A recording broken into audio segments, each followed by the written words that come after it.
Hello again. This is Will Luden, your host with Revolution 2.0, a revolution of the heart. Bringing you today's episode, this week's episode, and the title is Kiev or Kiev. And by the way, Russian and Ukrainian are similar, but there's differences. Kiev is the spelling and the pronunciation of the Ukrainian capital in Ukrainian, and Kiev is the pronunciation and spelling in Russian.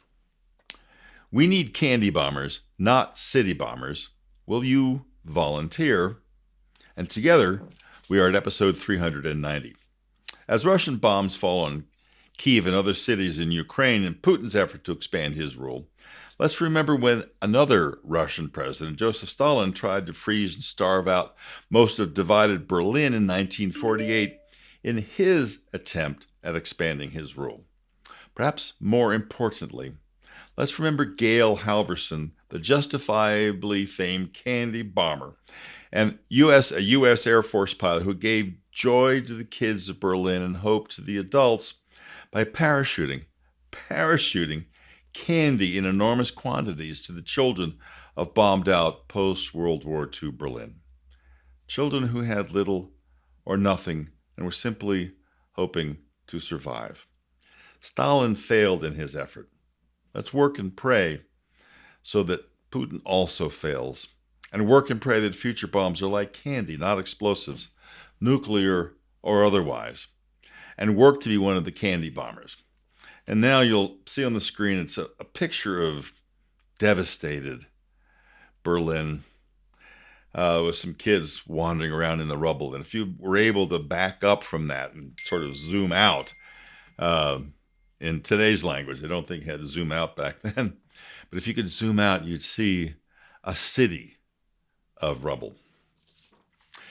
In 1948, 3 years after the end of World War II, Russian President Joseph Stalin closed off land and water routes to war-torn Berlin in an attempt to drive his erstwhile partners, the U.S., Britain, and France, out of divided Berlin so they could have the entire city to himself. This was one of the major and cruel Russian moves in the first Cold War. Putin's invasion of Russia is the major and cruel Russian move, is one of the first moves in the second Cold War. Now, I do hope and pray that it stays cold. Then Lieutenant Gail Halvorson made history by being part of the heroic Berlin airlift, a seemingly hopeless response to Stalin's attempt to steal Berlin from his Allied partners. The Allies, primarily the U.S. under President Truman, made the decision to fly in everything the citizens of blockaded Berlin needed to survive: coal, food, clothing, medicine, everything. A flight every 30 seconds for 18 months, totaling 300,000 flights in all, in cold, drafty, propeller-driven airplanes, which are forced to fly in a very tight air corridor during a record cold winter. After a year and a half and against all odds, flying in 23 million tons of critically needed supplies, the Berlin airlift succeeded. The blockade was broken, and Stalin was forced to lift the blockade. At the same time, C-54 Skymaster pilot, a relatively small four-engine prop plane, C-54 pilot Halvorson made a different type of history by also becoming the candy bomber, as well as participating as a pilot in the airlift, giving joy, laughter, and reasons to celebrate simply being alive to tens of thousands of kids in devastated Berlin, and hope to all of Berlin. Halvorson and the other pilots he recruited dropped candy from tiny handmade handkerchief parachutes from their airlift planes. We can all do the same type of things in our own way today. And now you see a picture. This is sort of a stylized picture, but this is what it looked like. Handmade parachutes from handkerchiefs dropping candy. Halvorson noticed the need and found a way to meet it. We can all and should do the same thing in our lives.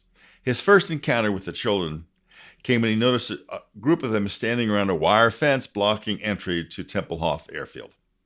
When he approached them, he was disheartened to find that he had only 2 sticks of gum in his pockets. So he tore the 2 sticks of gum in half, passed out those 4 half sticks to 4 of the several kids who were there. And interestingly, the kids who got the gum took the wrappers and gave it to other kids. And the other kids with just the wrappers would sniff and lick the wrappers, trying to get as much flavor as they could. They came right up to me, speaking in English. This is Halverson talking. They came right up to me, speaking in English. These kids were giving me a lecture, telling me, don't give up on us.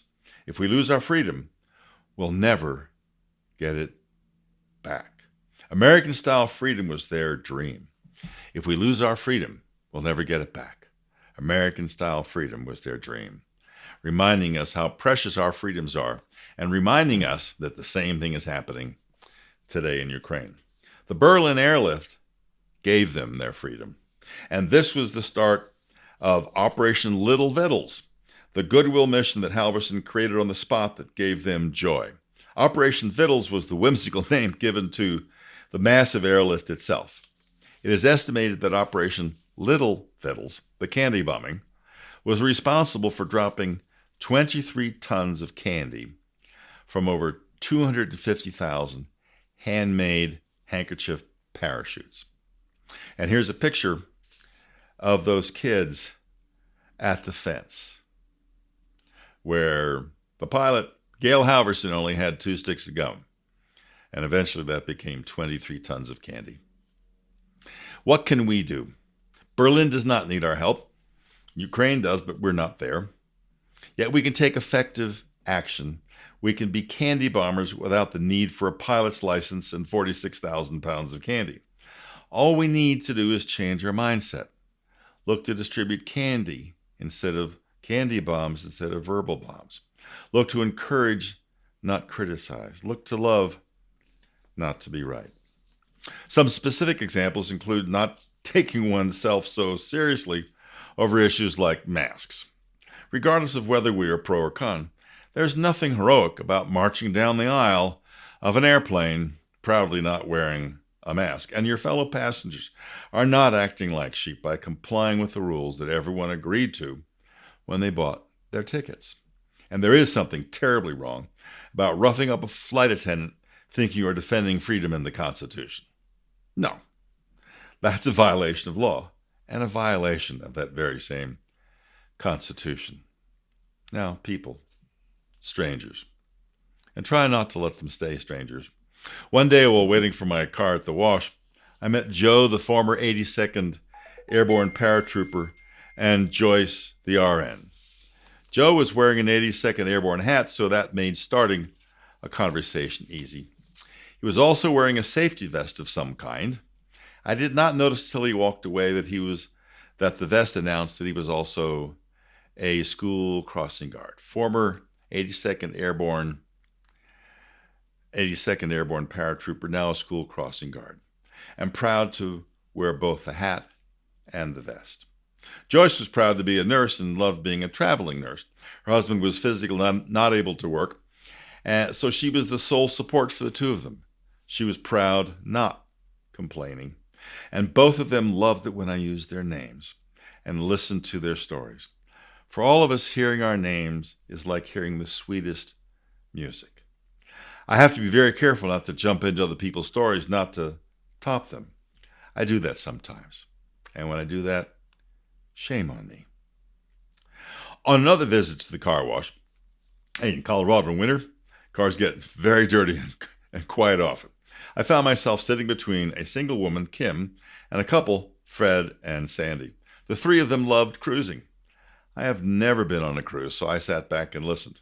They had a grand time talking with each other about their trips, and there was no way that I could top them because they had no cruising stories. Social media is hard for me. So many people post things that are factually incorrect and utterly devoid of logic of any kind. I find it hard to walk away. When I respond, I'm not happy with myself. Sometimes simply not dropping bombs is the closest we can come to dropping candy. Washing the dishes without asking for credit is candy. Doing much of anything without asking for credit is candy. Allowing others to take credit is also candy. Loving without making it a trade is candy in a big box.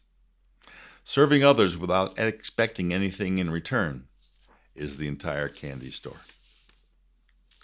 And like Gail Halvorson, we do not have to quit our day jobs in order to be candy bombers. Use the comments below and give me and followers of Revolution 2.0 ideas about how we can all be candy bombers today.